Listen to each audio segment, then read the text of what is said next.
So last year, teachers were predicted what they thought children would get in the exams had the pandemic not happened and had the exams gone ahead. This year, that's not happening at all. It's all based purely on evidence and assessments that have taken place already or that will take place. Yeah. So we will put everything into a letter for you tomorrow, and I'll share a link to these slides as well.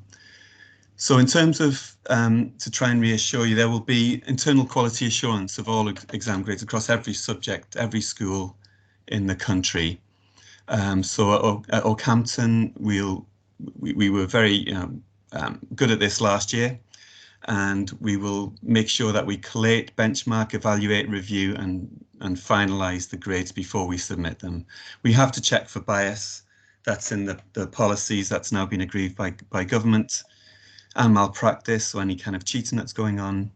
And we're also told that we have to check to make sure that results in previous years, we have to look at them to make sure that help us decide whether we're being unduly harsh or lenient.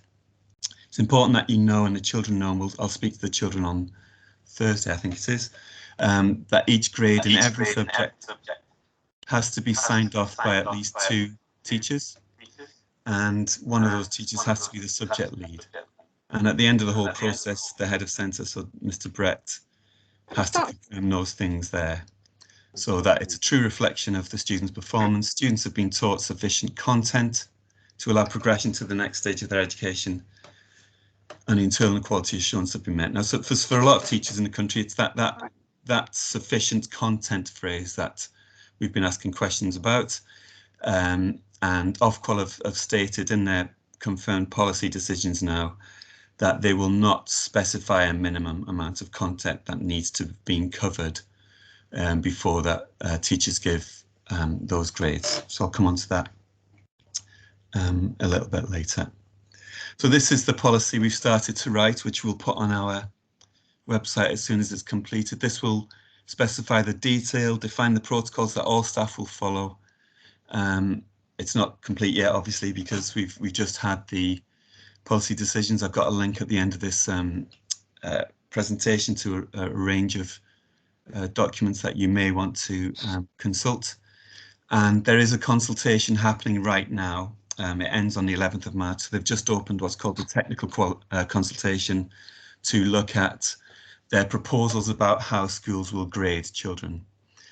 So a lot of what I'm about to say is still subject to consultation arrangements, although we don't expect there'll be significant changes anymore. So after the grades have been, well, once we've written our internal quality assurance policy, we have to submit to every exam board, and they will look at it and make sure it's okay. They will also visit a random sample of schools across the country to check the evidence that the schools are using to arrive at the grades.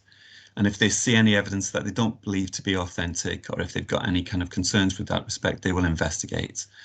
In addition, there could be checks from exam boards if there's any kind of concern triggered. Also, they've said if results are out of line with expectations based on previous performance at the college, and so on.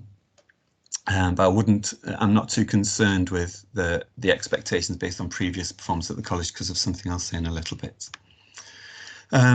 Once the grades have been submitted, which I'll come to the timeline in a moment, all the children will have a right to appeal. But of course, it's vastly different to not just to last summer, but to previous years. The children will be able to appeal their grade if they don't think it reflects the standard of their performance. And the way they do that is they have to ask us to check if we've made an error. If we check if we've made an error and we don't think, and we think we have, and we see that error, then we'll resubmit the correct grade to the exam boards and request that they change the certification.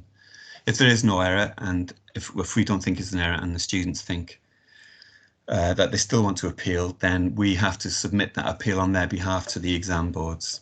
The exam boards will then look at all of the evidence we've used, come to the teacher assessed grade, and they will make a judgment. If the judgment is that they felt that there wasn't a reasonable exercise of academic judgment, when we were looking at the evidence, then they'll change the grade. If their judgment is that we did exercise reasonable academic judgment, then they won't change the grade. And it's important, we've been asked to make sure that we make it clear to everyone that after an appeal, grades could go down as well as up. So in the timeline for everyone, and these dates have now been confirmed, is that we must submit grades to all of the exam boards by the 18th of June. It's also been confirmed last week, Thursday and Friday, that we're not allowed to share results, and the awarding organisation or anyone's not allowed to share the results to students or the grades that we submit until that the grades are released. As you can see, the AS and A-level results will come out on the 10th of August and GCSE results on the 12th. The thinking around those dates being earlier than usual is to try and give schools and students any more longer times to start the appeals process if they wish to appeal. There is part of the technical consultation at the moment is consulting with everyone as to whether or not there should be another exam series in the autumn for any student that doesn't get the grade they want through this whole process. But at the moment, we're not sure about whether that will go through.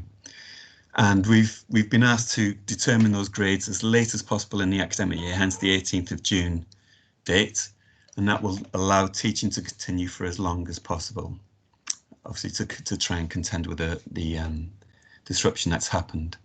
Now you won't see this, so just to quickly show you, it's a bit too small I think for you to see, but this is the plan that we've started to draft. So as you can see from next week, the green bars here when our year 11 and year 13 students are back. So we'll have 4 weeks until Easter. Through that period, by the 11th of March, the technical consultation will have finished, so we will know for definite about the evidence and how we're supposed to use the evidence. We will then finish the policy, our schools policy, quite quickly, and all of these blue bars are our internal quality assurance processes. The orange bars there are when exam board optional assessments will be available, which I'll talk about in a moment. That little red dot at the end is the end of the whole process on the 18th of June when we have to submit the grades. Now, obviously, there's no exams, and there's no pre-subscribed window for any of any new assessments to take place. So we will be teaching children as much as we can for as long as we can, right up until that 18th of June. At the moment, we haven't made any policy decisions at the school because of as I said, we're only talking to you today, and the decisions from government only were released on Thursday afternoon, and there's still one consultation running. But it looks like we would probably need at least 1 week to finalise all of the evidence and submissions to the exam boards for that 18th of June. So teaching will go as far as up to that 18th of June as we possibly can. Now, in terms of the evidence then, which is the big thing I think most people want to know about, this is what policy decisions have now been made by government. So teachers can draw on any evidence, any available evidence and existing records, so any records of progress and so on, from any point over the course of the study. So through the whole of the GCSE, AS, A-level course, basically at Key Stage 4 or at Key Stage 5, through that whole course, we can draw on any evidence that we think is appropriate. This will include any form of internal test taken by students in class, any results of mock exams, so for example our November mocks, any classwork or homework, and that was something we weren't sure it was going to come out of the consultation. And they've also stated that we are able to use evidence produced through remote learning, as long as we are confident that the work produced is the student's own. We're also expected, forgive me if I don't respond to any questions, I'll do that and people are noting them down for me. Any student, that does any non-examined assessment, so that's typically at vocational courses or at A-level, used to be called coursework, that will still be taken into account. So whereas that will not be submitted, as a full piece. We're still expected to mark those pieces of work if they are completed, and that will form a base of the evidence. So typically, if they're weighted, 40% of the whole grade is weighted from a non-examined assessment, that would be the weighting when we apply the evidence to the grading. And as I said, there's some sources of evidence will carry more weight than others. As part of the consultation at the moment, they have stated that they're proposing that any evidence from assessments carried out towards the end of the course should carry more weight than assessments carried out from earlier in the course. And I was talking to some colleagues today that have stressed that it's really important that we talk to the students when we're telling them about the evidence that we're going to use, and that we give them opportunities to change that evidence. So if for example, if a subject's deciding to use an internal test that was taken early in the autumn term of year 10, for example, for GCSE students, and the student was not happy with their mark in that test, we need to be able to give them an opportunity to kind of undo that poor mark if they want to. Also, in terms of evidence, a big part of the consultation was whether or not schools should be made compulsory for schools to use what was widely reported in the media as these mini exams, mini tests. Well, what's happening now, what's been confirmed, is that the exam boards will provide these materials, these assessment materials, and they'll be provided at the end of, just after Easter. So hopefully when we come back, we've been assured that we will have all of those materials ready for return after Easter. And those materials will be essentially a series of short assessments, tests that we can use, teachers can use if they wish to help them come to the grading. Because the huge difference with this whole process, and it's a process that I'm actually happy with.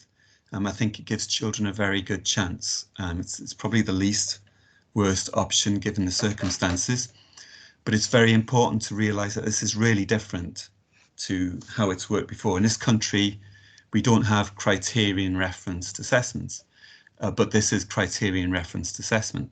And this type of assessment is used in lots of countries. France use it. We've used it. We use it for courseworks and so on. So teachers are used to doing this.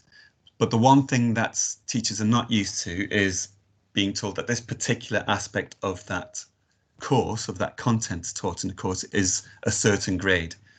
So the exam boards will be giving us that information. So when the exam boards provide us with these short tests that are targeted at specific grades, they will also give us information about the grading, how to mark it, and so on. So we will make use of those short topic tests, or we will devise our own tests as the consultation now says we're allowed to, using exam board materials. And that's useful for students that if they want to prove that they're a certain grade, for example, we can provide short topic tests on the topics that they've been taught. We won't provide them on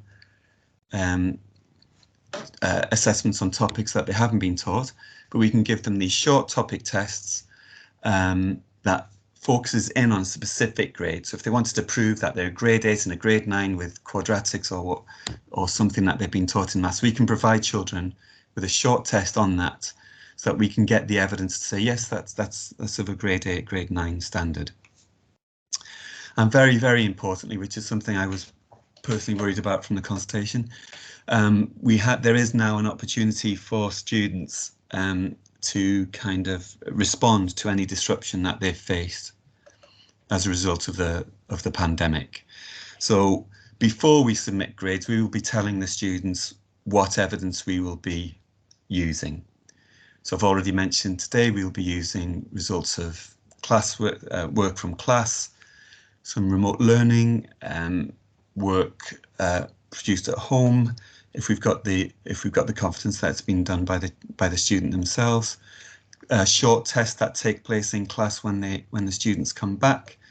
We won't have any big exam when the students come back. That's not advised through through the policy that the government have produced, because we want to concentrate as much time as we can on the teaching, and we don't want to, you know, to create a situation where we're undoing what this consultation has resulted in. So students will, when we submit the evidence, we will make students aware of the evidence that we're using to assess them, and the children are expected to will be expected to sign a declaration to confirm that that evidence is their own work. But they'll also have, at that point, although we don't know the exact details how, but it's been confirmed that they'll have the opportunity to make it clear to teachers of any mitigating circumstances that they believe should be taken into account. So I've given a couple of examples there. We've obviously got very detailed records about absence and so on, and disruption because of isolations in the autumn term. But if the student really wants to make that clear to us, and the family, once we've told them what evidence we will be using, then they will have that opportunity to do so. So in short, what we've got at the moment is a situation where obviously exams have gone away. They're not being replaced by mini exams. What they're being replaced with is an opportunity for students over the course of the time we've got left with them to show us what they can do. And it's, I think that it wouldn't be surprising in such a system if students perform better than they would in exams. And this isn't about grade inflation, as been reported in the media and so on. It's simply a totally different way of assessing students. We're not testing this year. We're not testing students on their ability to recall, 2 years worth of learning in one high pressurized 2-hour exam. That's not happening this year. We're giving them something that a lot of people in the profession have argued for many years, which is showing us in small steps over time what it is that you can do, what it is that you know, and what you can do. So I'm quite positive about the process that Ofqual and the DFE have been able to get to. There's no doubt it's going to be difficult for teachers. It's going to, a lot more work on top of a lot of other things as well. But it's not the work that we're afraid of. We want to make sure that we get this absolutely right for everyone. So I think that all of the children, all of the students at GCSE, AS, A level, and vocational courses, which the whole process should be adapted to for vocational courses as well. There's very few vocational courses that we use at school that would have a different process than what I've described to you this evening. All of the students will have the chance to do, in my view, to do better under these arrangements than they would have under normally in normal exams. They, just to reiterate, we will not be testing students on content that they haven't covered, that we haven't been able to teach them through no fault of their own, and we won't be testing them in one big go on everything they've learned over the 2-year course. So the students' grades this year will come from assessment across many pieces of evidence, and that means that there's more opportunities for the students to demonstrate to their teachers what they know and what they can do, and that includes at the higher levels. So as I say, we will take advantage of these shorter topic tests to give our children an opportunity to show us what they can do at the higher grades as well. So to conclude, I would just say to the students, just keep going. We're all really genuinely looking forward to seeing you all when you come back on Monday. Make sure, I know it's anxious time for everyone and stressful, but, just keep going. We've got your back. Don't, make sure you attend, but be patient, please. Be patient. There's a lot of work we've got to do behind the scenes. We've got to, we're going to make sure that the processes we put in place, that the quality assurance is going to be spot on. But, trust us. Don't pester us. Don't distract us. Don't pressurize us. And the same goes from us as well to you. But please just trust us. Listen to us. Listen to your teachers. Be careful about who you listen to and where you listen. My English is going wrong here. Where you take that source from. If you need to know something, you ask us. Follow your teacher's advice, follow their instructions, and remember that, you know, the only thing that counts here is the quality of the work you produce. This is in your hands. You know, teachers are not going to predict anything.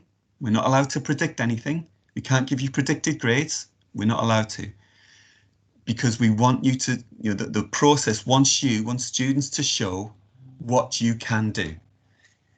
It's based on it. It's totally based on evidence. It's not based on what we think you might be able to do. And that, from a previous slide, a few slides ago, you will see that I spoke about making sure we check for bias. So under these arrangements, totally different to last summer, you know, it should be significantly harder for there to be any bias in any school. So thank you for joining. Oh, I apologise. I don't know why that slide popped up there.